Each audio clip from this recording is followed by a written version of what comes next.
ستړي مسئ زما نوم هارون دی او د مایکروسافټ ورډ زده کېدو ته ښه راغلاست. نن به مایکروسافټ ورډ زده کړو چې خپل په عام ژوند کې یا دفتري چارو کې څنګه استعمالېدلی سي.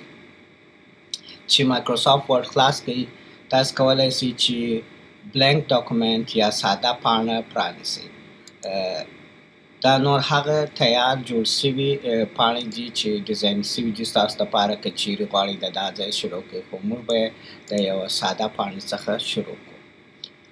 کرییټ یا نیو ډاکومنټ د شروع کولو لپاره په کرییټ باندې کلیک وکړئ. که چیرې تاسو وینډوز استعمالوئ، په وینډوز کې نیو ډاکومنټ آپشن تاسو ته درکوي.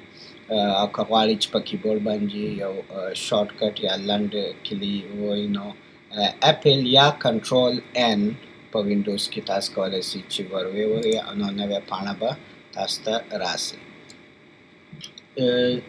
چې مایکروسافټ ورډ د لومړي ځل لپاره خلاص کړئ نو تاسو ته به یوه پاڼه ساده پاڼه مخې ته راسي چې تاسو کولی سئ په دې کې هر څه غواړئ چې نوشته یې کړئ، جوړه کړئ، تیاره کړئ نو کولی سئ.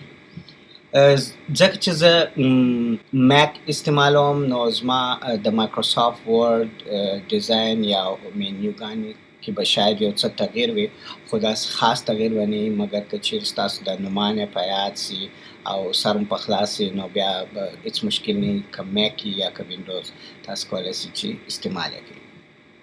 نو مایکروسافټ ورډ په اصل کې د یوه کتابچې یا د یوه ساده پاڼو یا کاغذ په رقم دی چې تاسو کولی سئ هر څه پر نوشته کړئ او هر څه پکې جوړ کړئ، رسم یې کړئ، تیار یې کړئ او بیا هغه خپل په دفتري چارو کې یا په عام ژوند کې استعمال کړئ.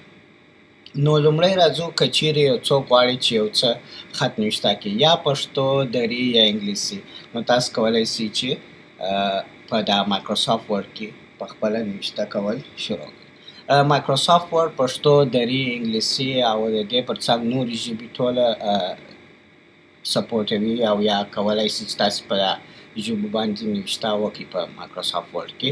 او که چیرې غواړئ چې پښتو، دري یا انګلیسي باندې خط نوشته کړئ په مایکروسافټ ورډ کې، نو د هغه دپاره باید ستاسو په کمپیوټر سیسټم کې په وینډوز کې او یا په میک کې پښتو، دري، عربي یا نورې ژبې باید ایډ سوي یا انسټال سوي یا هغه مو باید اکټیویټ کړي، فعاله کړي مو یې چې ژبه بیا تاسو کولی سئ تغییر ورکړئ، نو بیا خپل په هغه ژبه باندې خط نوشته کړئ.